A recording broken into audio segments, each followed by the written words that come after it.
안녕하세요. 살만 나는 인생을 살고 있는 40대 초반 여자입니다. 각종 사연이 있는 채널에 살만 난다고 말하는 여자 글이 보이니까 좀 이상하시는데 살만 난다 싶은 순간이 그렇게 오래된 건 아닙니다. 최근 들려오는 소식이 저를 살만 나게 만들어 줬거든요. 한때는 증오감이 불타올라서 꼭 제가 당한 만큼 되갚아주고 싶었습니다. 하지만 복수하겠다는 마음으로 들끓는 마음을 품고 사는 거 자체가 스스로를 갉아먹는 짓이라는 걸 느꼈습니다. 그래서 안 좋은 기억들 뒤로 하고 제 인생에 집중하면서 하루하루 성실하게 살고 있었죠. 그랬더니 그놈이 알아서 척척 망한 인생을 살고 있더군요. 제가 좋아하는 말 중에 누가 너를 모욕하더라도 안갚음하려 들지 마라. 가에 앉아 있노라. 면 머지않아 그의 시체가 떠내려가는 걸 보게 될 것이다 라는 말이 있어요. 제가 이런 사연을 쓰게 된 건 잘못된 결혼하고 나서 생긴 응원입니다. 솔직히 결혼 당시엔 제가 망한 결혼을 하게 될 거라고 생각도 못했어요. 다들 그렇지 않나요? 행복하려고 결혼하지, 이혼하려고 결혼하는 사람은 없잖아요. 저도 그런 평범한 여자들 중 한 사람이었다니, 비록 가난한 시이지만 사랑하는 마음만 있다면 그 어떤 어려움도 이겨낼 수 있을 거라고 믿어버린 거죠. 그때는 제가 사랑했던 남편이 참 성실했지만 해도 잘 산다고 어른들이 입을 모아서 말하잖아요. 딱 어른들이 좋아하는 그런 남자였. 심지어 직업군인 출신이던. 아버지 가지를 들고만 남편은 부지런한 저희가 결혼할 때 신혼집을 친정 아버지가 구해주셨는데 남편이 매일같이 그 집을 쓸고 다뤄 갔던 겁니다. 직장인이었던 남편이 매일같이 신혼집으로 가서 청소하고 있다는 걸 저도 까맣게 몰랐어요. 집을 먼저 얻어놓고 혼수를 하나씩 넣을 예정이었는데 우연히 아버지와 들렸다가 깜짝 놀랐던 기억이 나네요. 그때 저도 너무 놀라 남편한테 전화해서 물어보기까지 했었답니다. 오빠, 우리 신혼집 말이야. 거기 왔었어? 아, 내가 퇴근하고 들려서 청소 좀 했어. 이제 우리가 살 집인데 내가 직접 하나씩 치우고 싶어서 아버님이 우리 잘 살라고 얻어주신 소중한 집이잖아. 정말. 지금 아빠랑 주방 크기 좀 정확히 재보려고 왔는데 누가 청소한 거 같길래 깜짝 놀랐어. 내가 조금씩 치웠는지 직접 치우다 보면 하나씩 손도 보게 되니까 힘들지 않았어. 우리 집인데 내 손으로 직접 정리하고 싶더라. 저는 그동안 남편이 입주 전부터 신혼집을 치우고 있었다는 말에 깜짝 놀랐어요. 평소 성격이 깔끔하고 본인이 마무리해야 직성이 풀리는 성격인 줄은 알았지만 이 정도일 줄은 몰랐거든요. 그때 아버지도 남편의 행동을 보고 많이 놀라셨던 것 같습니다. 회사 다니면서 한개까지 집을 치우고 정리하는 건 힘든 일이지 않습니까? 그때 친정 아버지가 집안을 둘러보면서 남편 실력에 두 번 감탄하실 만큼 정리가 아주 잘 되어 있었어요. 처음에 제가 남편과 결혼한다고 했을 때 사실 아버지는 걱정이 많으셨습니다. 남편이 첫인사를 다녀간 뒤 아버진 저한테 걱정스러운 목소리로 말하셨어요. 유진아, 아빠는 내가 좋다고 하니까 반대하진 않을 거야. 그런데 너 정말 괜찮겠어? 시댁도 형편이 좋은 것 같지 않고 사이 될 놈도 그냥 평범한 회사 다니는 것 같은데 아빠, 저 못 믿으세요? 저 엄마 어깨 너로 배운 요리 실력으로 학원까지 운영하자요. 뭐든 잘하는 아빠, 딸 믿어주세요. 그리고 그 사람 정말 성실하고 정직한 사람이에요. 그래, 알았다. 결혼하겠다고 결심한 너만의 이유도 있겠지. 난 너만 행복하면 됐다. 아무래도 딸 가진 아버지다 보니 혹시나 제가 고생할까 봐 걱정이 많으셨습니다. 하지만 전 그때 정말 잘 살 수 있다고 확신이 가득했어요. 저는 요리 연구가였다. 엄마의 영향을 받아 직접 요리 학원을 차려서 운영을 하고 있었거든요.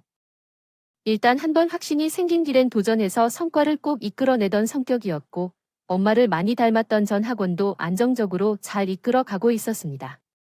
엄마를 많이 닮아 있던 저는 엄마처럼 잘 살 거라고 믿었어요. 제가 본 엄마는 참 멋진 사람이었거든요. 요리 연구가로 활동하면서 강습의 강사로 초청되기도 하고 TV에 출연할 만큼 멋진 분이셨어요. 전 부모님처럼 살고 싶다는 꿈이 있었어요. 그래서 성실한 남편과 제 제2의 인생을 시작한다면 부모님과 같은 삶을 살 거라고 믿었답니다. 그리고 그때 아버지가 남편이 밀이랍니다. 조금씩 청소해 둔 신혼집을 둘러보면서 감탄 섞인 목소리로 말하셨어요. 아이고, 우리 사위 손끝이 아주 야무지네. 남자가 이렇게 구석구석 꼼꼼하게 치우는 게 어려운데 사람이 참 부지런하네. 그치? 아빠가 사이런 사람이야 얼마나 성실한데. 너, 지금 내 앞에서 남편 될 사람 자랑하는 거냐? 벌써부터 그러면 이 아빠 서운한데. 아니야. 그래도 아직 아빠가 최고지. 그렇게 남편은 조금씩 저희 부모님께도 인정받아가기 시작했습니다. 천천히 스며들듯이 한 가족이 된 저희는 양가 부모님의 진심 어린 축하 속에 결혼식을 올리게 됐답니다. 처음에는 걱정 많으시던 아버지도 남편의 우직하고 믿음직스러운 태도에 점점 신뢰를 쌓아가고 있었어요. 결혼 후에는 남편이 직접 부모님들을 신혼집으로 초대하기도 했었고요. 평소 낚시를 좋아하던 아버지가 쭈꾸미 낚시라도 다녀오는 날이면 남편이 어김없이 이런 말을 했었어요. 여보, 오늘 아버님 쭈꾸미 낚시하러 가셨다면 그게 오늘인가요? 맞아. 오늘 새벽부터 친구들이랑 가신다고 했던 것 같은데 많이 잡으면 우리도 좀 달라고 할까요? 아예 우리 집으로 오셔서 장모님이랑 다 같이 만들어 먹자고 하자. 다 같이 먹으면 좋잖아. 그럴까? 그럼 오랜만에 우리 아버지 낚시 실력 좀 볼까? 좋지. 오랜만에 아버님이랑 술이라도 한잔 해야겠다. 남편은 저희 부모님께 늘 잘하려고 노력하던 사람이었어요. 작은 거라도 같이 나누려고 노력하는 남편을 보면서 저도 속으론 내심 고마웠죠. 남자가 처가 식구들과 편하게 연락하고 지내는 모습은 흔한 모습은 아니지 않습니까? 그런데 남편은 저희 집 막내 남동생과도 저희 부모님과 자주 연락하며 지냈어요. 오죽하면 저도 잘 모르던 아버지의 낚시 모임 일정까지 정확히 알고 있을 정도였죠. 그래서 그날도 부모님을 모시고 저희 집에서 맛있는 저녁을 먹었습니다. 아버지는 남편과 술을 마시면서 자랑스럽게 무용담을 늘어놓으셨지만 이야 낚싯대를 던졌다 하면 그냥 다 건져 올렸어. 내가 자네 나이 땐 나 손맛 보는 재미로 살았다니? 우와, 그러셨어요? 어쩐지 장인어른 팔뚝은 제가 따라할 수 있는 팔이 아니라니까요. 자연스럽게 낚시로 길러진 근육은 젊어도 만들기 힘들어요. 그래 맞아. 이것 봐. 내가 직업 구위로 있을 때도 내 팔을 따라가는 놈이 없었어. 내가 군대에 있을 때 맨손으로 황소도 때려 잡으려고 했다니까. 우와, 정말요? 남편은 술에 취해서 말도 안 되는 허풍을 늘어놓는 아버지 말에도 맞장구를 치면서 들었어요. 그 모습을 옆에서 지켜보던 엄마는 혀를 내두르면서 남편한테 한탄하는 목소리로 말하기도 했습니다. 자네가 자꾸 그렇게 들어주니까 이 사람이 멈출 줄을 모르잖아. 난 이제 이 사람 군대에 기 시작하면 무슨 말이 나올지 자동으로 떠올라. 어찌나 입만 열면 군대 얘기뿐인지. 아주 귀에 딱쟁이가 생겼다니까. 자네도 더 듣다가 지겨워지기 전에 그만 들어줘. 아니에요, 장모님. 전 장인어른 이야기 즐거워요. 맨손으로 황소 때려잡을 뻔한 이야기 어디서 또 듣겠어요? 남편이 엄마의 만류에도 웃으면서 농담을 하니까 아버진 이때다 싶어서 큰 소리로 엄마한테 이런 말을 하셨어요. 그거 봐. 내 군대 얘기 듣고 재밌어 하는 사람이 있다고 했지. 아, 당신만 지겹다고 한다니까 신기하긴. 우리 사이도 더 듣다 보면 나처럼 될 거야? 그러니까 당신도 좀 그만해. 왜 그래? 가족끼리 서로 들어주고 그러는 거지. 그러니까 1절만 하고 끝내라고, 이 사람아. 부모님은 티격태격하면서도 늘 웃음이 끊이질 않으셨답니다. 남편도 그런 부모님을 보면서 같이 웃고 떠들었어요. 이렇게 남편이 저희 부모님과 식사 자리 만들었던 이유는 또 있었답니다. 같이 모여서 먹는 것도 좋았지만 이런 다정한 저희 부모님을 보면서 남편도 그렇게 늙어가자는 말을 했었거든요. 한 번은 남편이 부모님이 다녀가신 뒤 저한테 뜬금없는 소리를 하더라고요. 나도 장모님을 저렇게 친구처럼 다정하게 늙어가고 싶다. 우리도 그럴 수 있겠지? 그럼 우린 더 잘 살 거야. 우린 애들 앞에서 부부싸움도 하지 말고 아무리 화나는 일이 있어도 하루 이상 말없이 지내지 말자. 꼭 대화 많이 해서 잘 풀고 지내자고. 남편의 말에 저는 새끼손가락까지 걸면서 약속을 했었답니다. 부부가 살면서 싸울 수도 있겠지만 서로 싸웠다고 말없이 지내는 일이 없도록 하자며 남편이 말하더군요. 이렇게 남편이 말했던 이유는 따로 있었습니다. 바로 시부모의 영향이 있었기요. 때문이었죠. 남편은 집안의 둘째라 장남과 막내딸 사이에서 치면서 자랐던 겁니다. 장남은 장남이라고 챙기고 막내딸은 딸이라서 더 챙겨가면서 컸던 것 같았어요. 오죽하면 시모도 남편을 보면서 저한테 이런 말까지 하더라고요. 우리 상욱이 둘째라 집에서 얼마나 치고 살았나 몰라. 형한테 물려있고 용돈은 막내 여동생 때문에 못 받고 컸어. 지금 생각해도 내가 억장이 무너져 저놈 장가갈 때만이라도 제대로 챙겨주고 싶었는데 결혼 전 시모는 저를 따로 불러서 울먹이는 목소리로 남편을 안타까워하면서 말했습니다. 시모는 백수였던 부를 대신에 혼자 3남매를 키웠다고 해도 과언이 아닐 정도였죠. 어쩌다 시부가 일을 해서 일당을 벌어온다 해도 그 돈은 전부 시부의 술값으로 나갔다고 하더군요. 늘 생활비가 부족하다 보니까 시부모는 자주 싸울 수밖에 없던. 무서웠습니다. 이런 상황을 전부 이해하고 있던 전 시모한테 마음이 더 쓰였던 것도 있었어요. 개벌든 남 못 준다고 시부 자식들이 다 커도 정신 못 차리고 여전히 한량처럼 살고 있었거든요. 그러면서 시모는 청소일이나 전단지 돌리는 일을 하거나 잠시도 쉴 틈이 없었습니다. 하지만 시모는 이런 상황에도 며느리를 많이 아껴주시던 분이셨어요.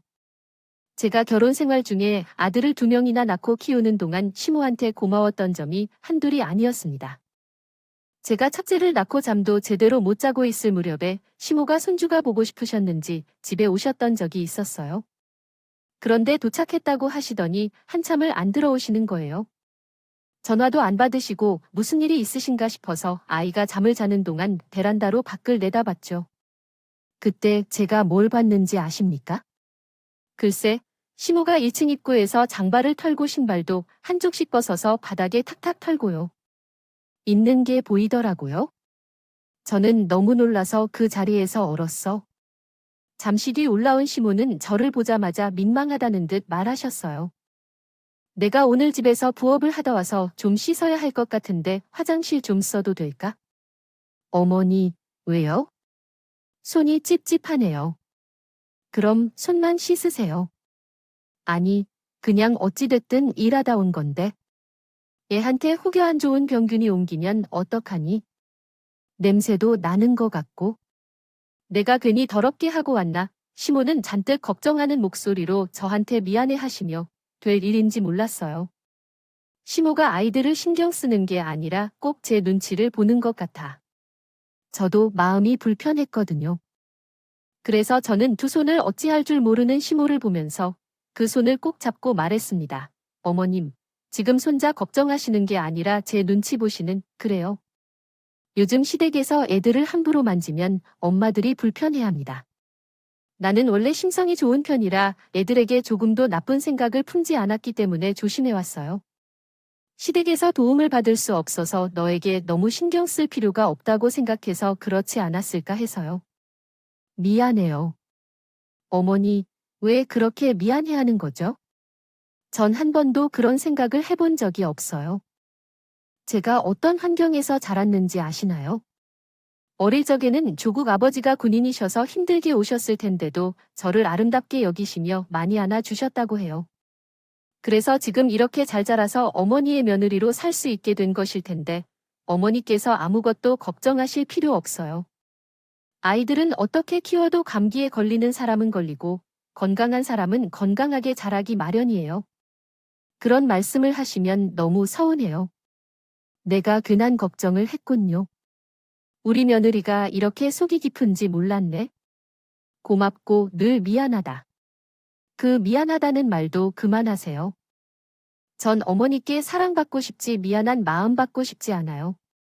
오신 김에 애들 좀 봐주세요. 제가 맛있는 저녁 해드릴게요. 항상 시모는 저를 먼저 생각해 주시던 분이셨어요. 해줄 게 없어서 생활 속에서 작은 거 하나라도 더 챙겨주려고 하시던 분이 답니다. 그래서 그날도 손잡으러 오는데 깨끗하게 오려고 했다면서 1층에서부터 옷에 먼지를 털고 계셨던 거예요. 저도 제 자식들 잘 키우고 싶은 마음이 있지만 요즘 극성 엄마들처럼 유난 떠는 그런 엄마는 되고 싶지 않았어요. 그리고 애들한테 병적으로 집착하면서 깨끗하게 키우려고 하는 것도 좋은 거라고 생각하지 않았답니다. 그래서 정말 평범하게 잘 키우고 있었는데 라디오에서 들은 게 있다면서 시모가 저를 배려하고 있던 그런 것들은 다 정말 고마웠어요. 그래도 제가 말씀드리니까 시모는 제가 집을 방문하는 게 조금 더 쉬워진 것 같았어요. 어느 날 청소를 끝내고 오던 시모가 전화를 했는데 기쁜 목소리로 이렇게 말씀하셨어요. 너 저번에 붕어빵 먹고 싶다고 했었지? 오늘 너네 집 근처에서 청소를 하고 지나가다가 붕어빵을 샀어. 2봉지나 샀으니까 잠깐 들려서 붕어빵만 주고 갈게. 정말이야, 2봉지 너무 많아. 들어와서 나랑 커피라도 한잔하면서 같이 먹을래? 어머니 말씀하셨죠. 그럼, 그럴까? 그래서 그런 식으로 시모가 챙겨주신 덕분에 우리는 서로 더 가까워졌어요. 신우도 있었지만 신우는 무뚝뚝한 성격이라 항상 차가웠어요. 게다가 집에서 배려받은 게 없으면서 불평만 많았죠. 그래서 그런 일을 할 때는 시모가 필요했던 것 같아요. 마음 둘 곳이 저와 남편뿐이었던 겁니다. 그런 상황을 잘 아는 저는 시모를 한 번이라도 더 챙기려고 노력했죠. 아마 이렇게만 보시면 시호한테 왜 소홀했나 생각하실 수도 있어요. 하지만 분은 제가 결혼 후에도 정말 철과한했던 분이셨어요. 정말 어느 정도였는 줄 아십니까? 오밤중에 식구들 다 자고 있는데 시부가 남편한테 전화했던 적이 있었어요. 혹시라도 사고라도 난 줄 알고 놀라 남편이 전화를 받았죠. 그런데 시부가 그 밤에 전화해서 남편한테 뭐라고 했는 줄 아십니까? 상우가 너 지금 와서 여기 술값 좀 계산해라. 내가 8만 원 외상으로 해 달라니까 못 해준대. 날 물러보고 외상도 안 된다는 거야? 이런 치사한 가게를 봤냐고. 요즘 세상에 누가 외상을 해줘요? 그리고 아버지 같은 사람 뭘 믿고 외상을 해줘요? 아들이 나도 아빠한테 외상 안 해줄 것 같아요. 뭐라고? 너 지금 그걸 말이라고 하는 거야? 너 미쳤어. 아버지한테 무슨 말 버릇이야. 아버지면 아버지답게 좀 사세요. 돈 8만 원이 없어서 아들한테 밤중에 계산하러 오라는 사람이 어디 있어요? 그리고 돈이 없으면 제발 돈 쓸 일을 만들지 말고 일을 하시라고요. 너니 늙은 애비가 나가서 일했으면 좋겠어? 내가 무슨 강철인 줄 알아? 그럼 엄마는요? 엄마 힘이 남아돌아서 일하러 다니는 줄 아세요? 제발 정신 좀 차리시고 거기서 외상 안 해준다고 하면 그냥 경찰서 가세요. 무전 휴식으로 신고당해봐야 정신 차리겠어요. 아니면 아버지가 그렇게 아끼는 장난 부르세요. 남편은 한밤중에 걸려온 시부의 전화를 받고 화를 내면서 전화를 끊어버렸습니다. 그때 남편이 잔뜩 화가 난 것 같았어요. 그렇게 화내는 모습은 결혼하고 처음 봤죠. 그런데 말은 그렇게 해도 남편은 시부가 걱정됐던 것 같아요. 그래서 한참을 잠도 못 자고 뒤척이다가 저한테 한숨을 쉬면서 잠시 나갔다 오겠다면 일어나더라고요. 그런데 그때 시모한테 전화가 걸려왔고 남편은 시모의 전화를 받았습니다. 결국 엄마가 아빠 술값 계산해주고 오신 거예요. 왜요? 제발 엄마도 아빠 좀 포기하세요. 아빠는 엄마도 저도 아니고 오로지 세상의 장난뿐이라고요.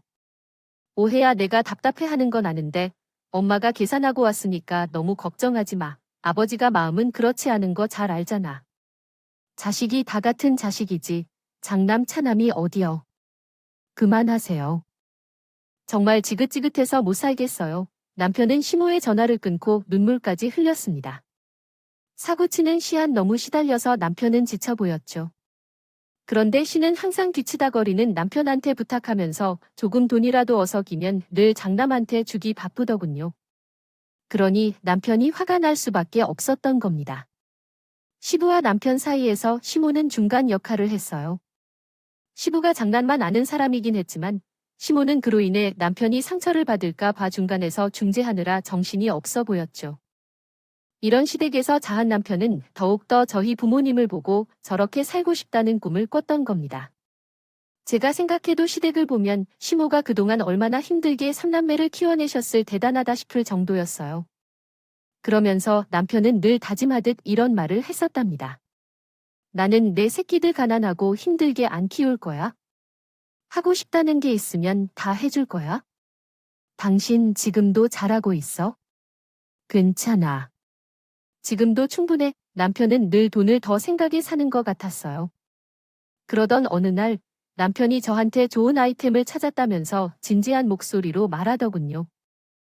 여보, 나 사실 직장 생활이 잘 맞지도 않고 사무실에서 앉아 일만 하는 거 안 맞는 것 같아. 회사 생활이 적성에 맞아서 하는 사람이 어디어 마땅히 할 일이 없으니까 회사 다니고 사는 거잖아. 그래서 말인데, 나 친구가 마침 이사짐 센터를 차렸는데 거기서 바닥부터 일해 보려고. 이사짐 센터 사무실에서 일하던 사람이 그 일을 어떻게 하려고 그러니까 지금부터 차근차근 해볼게. 나 정말 잘할 수 있어? 남편은 제가 말려도 이미 친구네 회사에서 일하려고 마음먹은 것 같았습니다. 그래서 저는 남편이 하고 싶은 대로 하라고 응원해주는 수밖에 없었어요. 한번 결심한 일은 꼭 해내는 남편이라서 저는 남편의 선택을 지지해줬습니다. 그렇게 한 3년 정도를 남편은 친구 회사에서 정말 바닥부터 일했던 것 같아요. 거기서 일하다 다치고 오기도 했고요. 한 번은 포장 이사를 하다 손이 베어서 온 남편을 보고 속상한 마음에 제가 화를 내기도 했습니다. 손이. 이게 뭐야? 이사짐 센터에 그만하면 안 되는 거야? 저번에 허리를 삐끗하다 이번 다른 손이야? 다음 달에 또 어디 다칠 건데? 내가 아직 서툴러서 그래? 시간 지나면 눈 감고도 해? 눈 뜨고도 이렇게 다쳐서 오는데? 눈 감고 어느 세월에 할래? 그냥 그만둬. 당신 다치는 거 더는 못 보겠어? 여보, 나 못 믿어. 조금만 기다려줘. 나 이제 정말 손에 많이 익숙해졌어. 일 배운다면 매일 다치고 오는 남편을 보면 어떨 것 같습니까? 저는 속이 들어가는데 남편은 그것도 모르고 금방 낫는다면서 걱정하지 말라고 말하더군요. 그렇게 여기저기 다쳐가면서 배운 기간이 3년이나 됐습니다. 열정을 다해서 배운 남편은 이제는 이사짐 센터를 차리고 싶어 했답니다. 하지만 저희도 아들들이 크고 있는데 회사를 차릴 돈이 어디 있었겠습니까? 그래서 저는 어쩔 수 없이 친정 아버지한테 또 한 번 손을 벌릴 수밖에 없었어요. 아버지가 워낙 두세라 도움을 주실지도 미지수였고, 하지만 아버지도 3년이라는 시간 동안 남편이 얼마나 열심히 하는지 보셨기 때문에 남편이 회사를 차릴 수 있도록 자금을 빌려주시더군요. 그러면서 아버지는 당부의 말을 하셨습니다. 내가 자네 혼자서 잘 먹고 잘 살라고 해주는 돈 아닌 거 알지? 가장으로 처자식 잘 건사하고 해주는 거야? 나중에 내 딸한테 다 되갚아줘. 네 아버님, 정말 잘 하겠습니다. 그렇게 남편은 3년 만에 이사짐 센터를 차릴 수 있었던 겁니다. 아버지가 직업군인 출신이라서 주변의 선후배들도 많은 편이셨어요. 그래서 남편이 본격적으로 일을 시작했을 때 지인들한테 앞장서 홍보를 해주기도 했답니다. 그 덕분에 남편은 개업하고 아버지의 지인들을 통해서 홍보 효과를 톡톡히 보기 시작했죠. 그 후 남편의 이사짐 센터는 승승장구하기 시작했어요. 안정적으로 자리를 잡더니 동네 입소문이 나면서 예약이 폭주했고, 그래서 남편은 회사 다닐 때보다 바쁘게 달라졌어요. 남편은 물 들어올 때 눕는다고 일하느라 정신이 하나 없었네요. 그런데 남편이 승승장구하던 어느 날 뜻밖의 사건이 생기고 만 겁니다. 바로 아버지가 허망하게 세상을 떠나신 거예요. 결혼 8년 만에 아버지는 한밤중에 주무시다가 갑자기 세상을 떠나셨어요. 평소 늦잠 자는 분이 아닌데 엄마는 그날따라 늦게 일어나는 아버지를 깨우러 방으로 가셨다고 했어요. 하지만 아버지는 엄마가 깨워도 일어나지 않으셨고 이미 아버진 세상을 떠난 후였습니다. 너무 갑작스런 아버지의 죽음에 저는 몸을 가누지 못할 만큼 울었어요. 그때 남편은 이사짐 센터 일로 바빴지만 회사를 쉬고 아버지 장례식장을 지켰습니다. 장례식에는 생전의 아버지와 알고 지낸 지인들이 보낸 화환 가득했어요. 남편은 장례식장에서 화을 정리하면서 손님들을 맞이하기도 했습니다. 사위로서 자리를 지키면서 저희 엄마를 위로하기도 했죠. 장님 조금이라도 식하셔야죠. 한 끼도 못 드셨어요. 남편 그렇게 떠나보내고 내가 목구멍으로 밥을 어떻게 넘길 수 있겠어? 그래도 드셔야죠. 장모님이 이러시면 장인어른이 어떻게 눈을 감으시고 일단 드시고 힘내서 잘 보내드려야죠. 남편의 행동에 저는 정말 든든했습니다. 아마 남편이 없었다면 장례식 내내 저와 엄마는 울기만 했을 것 같아요. 그동안 남편도 친아들처럼 아버지와 지냈기 때문에 남편도 힘들었을 거예요. 그래도 남편은 남몰래 울면서도 저와 엄마 앞에서는 눈물을 꾹 참더니 저희 가족은 남편 덕분에 아버지를 떠나보내면서 충분히 슬퍼할 수 있었습니다. 이런 남편을 보면서 내가 결혼 하나는 잘했다. 믿었고, 하지만 정말 듬직하고 믿을 만한 사람이었다면 제가 이런 긴 사연을 쓰지도 않았겠죠. 아버지 장례가 끝난 후부터 제 인생은 폭풍우에 휘말리듯 흔들리기 시작했어요. 그리고 제 인생을 흔들 시작은 시간이 흘러 시댁에서 가장 먼저 벌어졌답니다. 바로 시부가 시숙 사업을 돕다가 집을 날려먹은 거죠. 그동안 시숙이 사업한다고 시부와 시모의 돈을 꾸준히 갈취갔어요. 부는 강남 잘 되라고 무조건 퍼주고 있던 거였죠. 그때도 자기 아들 믿고 하나밖에 없는 집을 담보로 대출까지 받아서 도와준 겁니다. 그게 얼마나 갔을 것 같습니까? 정확히 1년 만에 쫄딱 망해서 이자 내기도 벅차 결국 집까지 경매로 넘어가고 말았습니다. 그런데 시숙이 그제야 뭐라고 했는 줄 아십니까? 나는 사업 자금 해달라고 했지 주택 담보대출로 해달라고 한 적 없어. 그러니까 누가 하나 있는 집 담보로 대출까지 받아서 해달래 사업이 실패할 수도 있는 거지. 아이 난 몰라. 아빠가 대출 받은 거니까 알아서 해. 세상에 이런 은혜도 모르는 자식 본 적 있으신가요? 그때 남편이 시속을 한 대 칠 것처럼 화를 내면서 소리쳤어요. 뭐, 지금 그게 뚫린 입이라고 할 소리야? 부모님이 형한테 어떻게 했는데 그런 소리를 해? 당장 동구에 와 형이 말아먹은 돈 찾아오라고. 아이, 그 돈을 내가 어디서 해와? 나 망했다고, 얘야. 내가 그러고도 사람이야? 사람이냐고, 너야말로 형한테 말버릇이 그게 뭐야? 아버지가 이걸 보면 너한테 화내지. 나한테 화내겠지. 찬물도 위아래가 있어. 이 자식아, 남편이 정말 시속을 치려고 하니까 시모가 뜯어 말렸습니다. 힘없는 시모가 매달리면서 말리까 남편도 멈추더군요. 그때 시속은 부동산 투자 사업에 투자했다가 쫄딱 망했던 겁니다. 시공사가 부도가 나버렸기 때문에 투자자들까지 줄줄이 투자했던 돈을 회수도 못하고 망한 거죠. 그래서 하루아침에 시부모가 길거리에 나앉을 위기였다. 하나 있던 집까지 날려먹은 시모 얼굴을 보니까 저는 마음이 쓰였습니다. 한동안 시금 전폐하고 누워만 있던 시모를 챙기느라 저는 시댁을 제 집 드나들듯이 다녔어요. 시모는 저만 보면 힘없는 목소리로 말했습니다. 아이고, 이제 어떡하니? 이제 정말 오도 가도 못하는 신세야.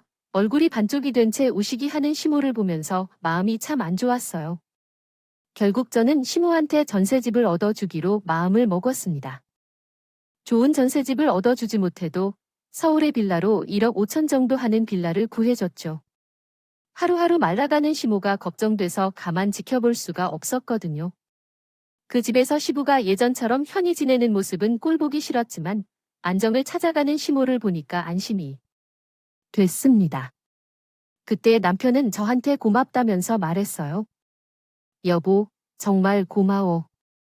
내가 앞으로 더 잘할게. 아니야, 어머님이 이제 안정을 찾아가시니까 내가 다 마음이 편하다. 내가 더 열심히 해서 당신한테 입이 다 갚을게.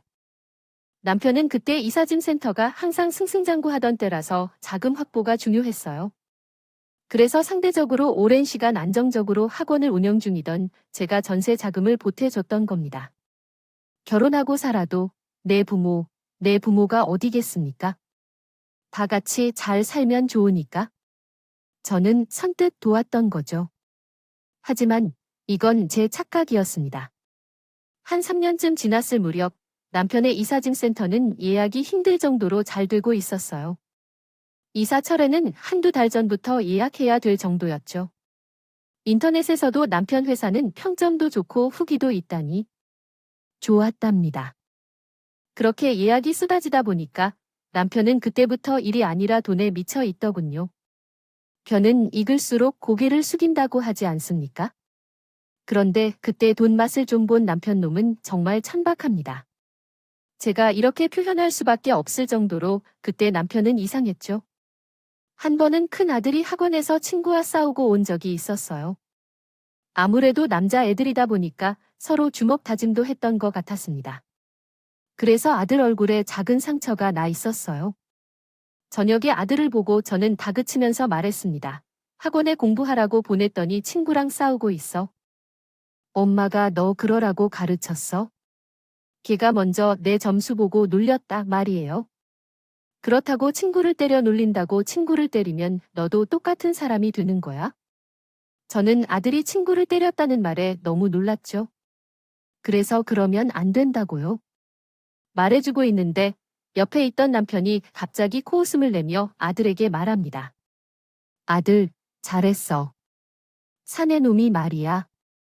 듣기 싫은 소리 들었으면 사람 좀 칠 수 있지. 아빠가 깽값을 물어줄게.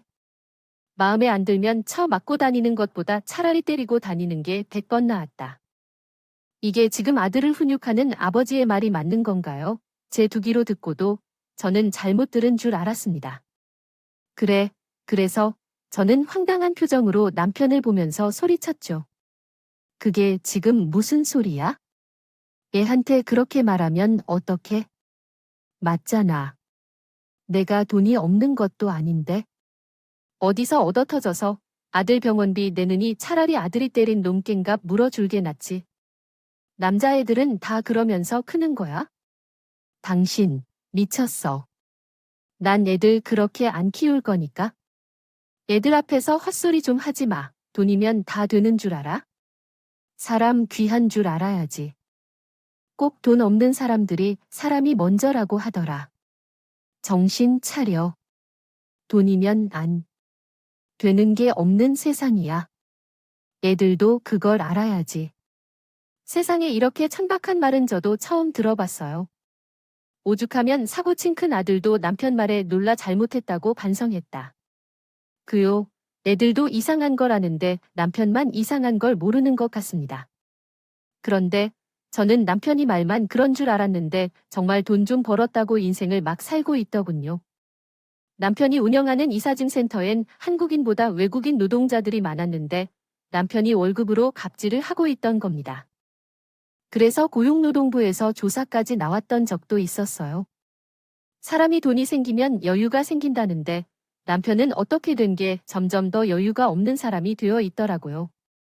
그러다 한 번은 집에 관리비가 나오고 고지서를 보더니 갑자기 예민해진 목소리로 잔소리를 늘어놨어요. 관리비가 왜 이렇게 많이 나와? 이거 전기세 봐라. 집에서 에어컨만 돌리고 산 거야? 더 오면 부채질을 해? 돈 무서운 줄 모르고 에어컨을 왜 돌려? 지금 장난해. 당신, 그 장난에서 차려놓고 나한테 생활비 준 적 있어? 각자 본동 각자 관리했다. 아, 근데 무슨? 또 생활비와, 그럼 이 집에서 나가 생활비도 안 내면서 무슨 전기세가 많이 나왔네. 만에 난리야. 애들 보는데 왜 소리 질러? 알겠어, 알겠다고. 당신 말이 다 맞아. 그 무렵 저는 남편의 돈 타령에 질린 상태였어요. 돈이면 다 된다는 사람이 가족들이 쓰는 돈 몇 푼은 아까워서 죽으려고 하는데 화가 안 나겠습니까? 그러다가 제가 돈에 미친 남편과 이혼하게 된 결정적인 사건이 터지고 만 겁니다. 그때 저희 친정엄마가 다발성 골수증이라는 희귀병 진단을 받게 된 거예요. 그 당시에 건강보험이 적용이 안 되는 병이라 약값도 그렇고 수술 과정에서도 병원비가 많이 나갔거든요. 엄마도 연세가 70대 초반에 갑자기 쓰러지면서 진단받게 된 것이었어요. 병이라 가족이 다경 없었죠. 면역 항체를 만드는 형질세포가 혈액암으로 변하여 주로 골수에서 증식하는 질환이라 통증이 심했습니다. 고칼슘 혈증 및 감염과 다양한 증상이 나타날 수 있는 병이라서 아주 힘든 병이었지만 아고 있는 뼈나 기타 장기에서 발생하다 보니 엄마가 너무 고통스러워했어요. 저는 그런 엄마 곁을 지키면서 힘이 되어줬습니다. 엄마, 힘내. 내가 옆에 있잖아. 내가 금방 낫게 해줄게. 유진아, 엄마 너무 아파. 그냥 나치려고 먹고 다 안 하련다. 너무 힘들어. 아니야. 그래도 병원에서 치료받아야 낫지. 엄마 걱정하지 마. 내가 다 고쳐줄게. 엄마는 너무 고통스러워 치료를 포기하고 싶어 했습니다. 하지만 자식이 어떻게 부모를 포기할 수 있겠습니까? 돈이 얼마가 들어도 저는 엄마를 살리고 싶었습니다. 지금은 건강보험이 적용되나 모르겠지만 그 당시엔 약값과 치료비가 상당했어요. 그래서 장녀인 제가 엄마 병원비를 대부분 지불했습니다. 그런데 그때 제가 추가로 엄마 병원비로 3천만 원을 보내려고 하자 남편놈이 정색을 하면서 말하더군요. 당신 언제까지 장모님 병원비 보내려고 대체 얼마 쓰는 거야? 뭐, 내가 우리 엄마 병원비 쓰겠다는데 당신이 왜 신경 써? 보해준 거라도 있어? 아니, 딸이 그 정도 하면 됐지. 뭘 얼마나 더 보내려고? 너무 퍼주는 거 아니야? 나중에 괜히 딴소리 하시기 전에 장모님 집 담보로 잡고 빌려드려. 이게 무슨 황당한 계산법 있지? 저는 기가 막혔어요. 그래서 화가 난 전 남편한테 화를 내면서 말했어요. 지금 말 다 했어. 난 뭐, 돈이 남아돌아서 시댁에 전셋집 구해준 줄 알아? 내가 애초에 그걸 해주는 게 아니었어. 내일 부동산에 전화해서 빌 거니까 그렇게 알아? 그걸 누구 마음대로 빼놔도 지분이 있어? 무슨 지분 다 내 돈이야? 어차피 내 명의로 돼 있으니까 내가 알아서 할 거야. 집은 타령할 거면 내 부모 내가 모셔 효도 내가 셀프로 하라고. 얼마 버는지 말도 안 하는 내가 직접 모셔. 그럼 내가 못할 줄 알고 내가 할 거야? 저는 남편한테 상전포고를 하고 당장 부동산에 연락해서 전세집을 내놨어요.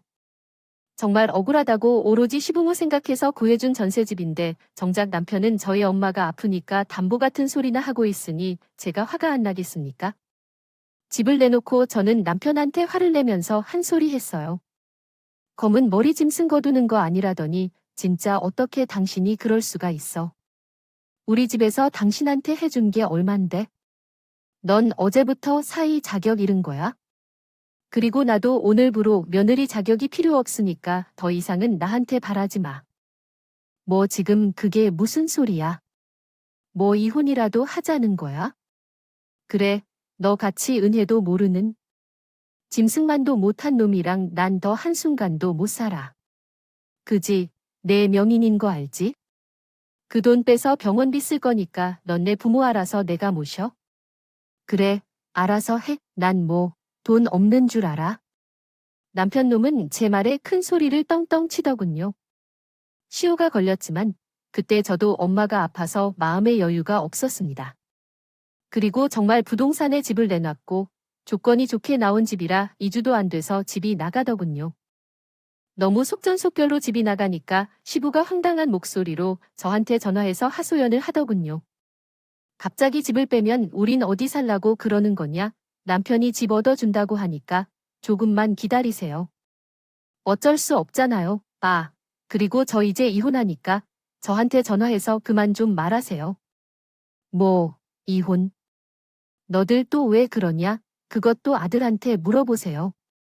아주 돈만 하는 훌륭한 아들 드셨으니까. 아들이 다 해결해줄 두 문점을 단 정돈적인 이정호요. 정의컴 오용 등용서로서 5절 이전임세요. 며느리였던 정말부는 끈질기게 전화해서 못 살겠다는 소리를 하더군요. 하지만 시부에 전화해 저는 눈 하나 깜짝 안 했습니다.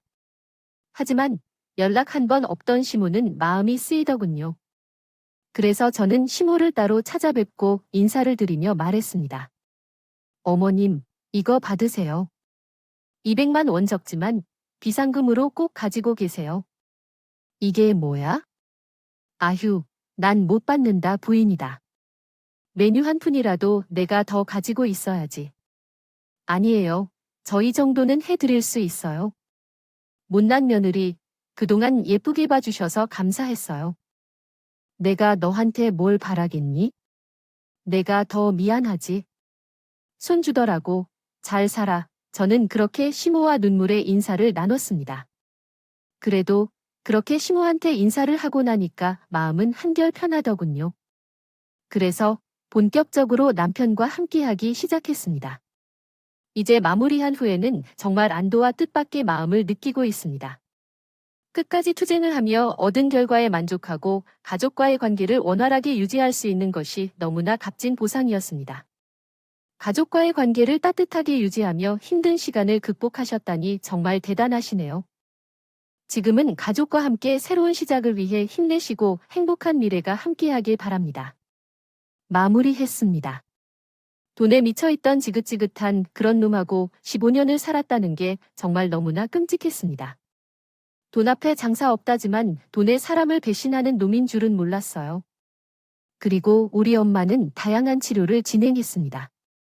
조혈모 세포 이식 요법을 진행하면서 엄마의 면역 관리에 더 신경을 쓰며 지냈습니다. 고령의 환자로서 엄마의 체력이 관건이었습니다. 그렇게 이혼하고 엄마의 치료에 매달려서 그런지 엄마는 힘겨운 조혈모 세포 이식을 이겨내고 지금은 약물 치료를 받고 있죠. 그래도 항상 합병증을 조심해야 하는 병이라 이혼은 엄마에게만 매달렸네요. 그런데 이혼한 지 2년 정도가 지난 후 희소식이 들려왔어요. 그동안 정신이 없어서 떠올린 적이 없던 남편놈이 회사를 폐업하게 됐다는 소식이었고 심지어 폐업하는 과정에서 큰 사건이 벌어졌다는 소식이었더라고요. 이삿짐을 옮기면서 힘드니까 직원들과 반주를 했었나 봐요. 그러다 술 마시고 일하던 직원이 사다리 차에서 떨어지면서 사고를 당한 겁니다. 사장이란 놈이 술을 마시고 일을 하게 두는 게 말이 됩니까? 그래서 결국 남편놈은 다친 직원 치료비를 전에 감당해야만 했어요. 그 직원은 생명에 다행히 지장은 없었지만 평생 불구로 살아야 했답니다. 이 사건이 세상에 알려지게 되면서 그동안 남편이 직원들을 노동 착취해 오던 게 세상에 다 밝혀진 거죠. 경찰에서 조사도 받고 노동청에서 조사도 나왔다고 하더군요. 심지어 외국인 노동자들이 밀린 임금 달라고 고소까지 했으니 회사가 나락에 빠질 수밖에 없던 상황이었습니다. 그런데 왜 남자들은 이혼하고 힘들어지면 전철을 찾을까요? 저한테 전화해서 남편놈이 어이없는 소리를 하더군요. 여보, 나 돈 좀 빌려줘. 그래도 우리 부부였어. 아, 이제 당신 소중함을 알겠어. 그때 내가 너무 심했지? 나 정말 반성 많이 했어. 반성해. 2년 만에 쫄딱 망하고 한 게 반성이다. 애들이 너 같은 놈이라 안 사는 게 다행이다. 이혼 나길 100번 잘했다. 는 생각이 들어. 내가 무슨 짓을 했는지 아주 기사로 잘 봤다.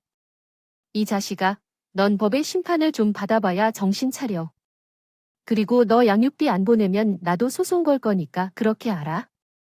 여보, 저는 헛소리하는 남편 전화를 그대로 끊어버렸습니다. 이미 인간이 아니라 짐승인 걸 알았는데 제가 돕겠습니까? 결국 남편놈은 직원과 합의를 못해서 실형 6개월 선고를 받았다고 하더군요. 그때 6개월 선고 받았으니까 지금은 아마 교도소에서 나왔을 겁니다. 하지만 지금까지 연락도 없고 양육비도 한 푼 안 주고 있네요. 비참한 인생을 살고 있는 것 같아서 일부러 양육비 청구도 안 하고 있습니다. 언젠가 직장을 다니다가 소식이 들리면 그때 소송으로 제대로 또 참교육을 하려고 해요. 이런 한심한 놈 때문에 시부모는 시골에 작은 집을 얻고 사는 것 같았습니다. 월세 60만 원은 젊은 사람도 부담스러운데 나이 드신 분들이 어떻게 살겠습니까? 한순간의 잘못된 선택이 가정을 이렇게까지 파탄내고 만 겁니다. 그때 남편이 돈 좀 벌었다고 거만해지지만 않았어도 이런 일은 없었을 거예요. 제가 여기서 사연을 보다 보면 다들 순간의 잘못된 선택으로 인생이 나락으로 가는 것 같습니다. 그래서 저도 거기에 한마디 보태고 싶어서 이렇게 사연을 보내게 됐답니다. 여러분들, 제 사연을 듣고 느끼셨겠지만 가족은 돈이 있다고 잘 사는 게 아니랍니다. 저는 그때 엄마를 치료하기 위해서 큰 돈을 썼고 지금도 여전히 일상에서 신경 쓸 부분들이 많아요. 그렇지만 저는 훨씬 행복합니다. 엄마가 곁에 있다는 것만으로도 너무 좋거든요. 그리고 자식으로서 같이 이겨낼 수 있다는 건 뜻깊은 일이랍니다. 돈이야 벌면 되지만 돌아가신 부모에 대한 후회는 평생 가슴에 남아서 어쩌지도 못한답니다. 그러니까 여러분들도 곁에 있는 가족들에게 마음 아끼지 마시고 더 많이 사랑해 주세요. 돈이 아니어도 마음만으로도 충분히 행복할 수 있답니다. 아이들도 지금 외할머니를 공경할 줄 알고 예의 바르게 잘 자라고 있어요. 부모가 좋은 본보기가 된다면 아이들은 알아서 잘 배우고 자라는 것 같습니다. 그러니 각박한 세상의 가족들 손을 꼭 잡아주시길 바랄게요. 제 긴 사연은 여기까지지만 앞으로 저는 아이들과 열심히 살아가겠습니다. 모두 많은 응원 부탁드려요.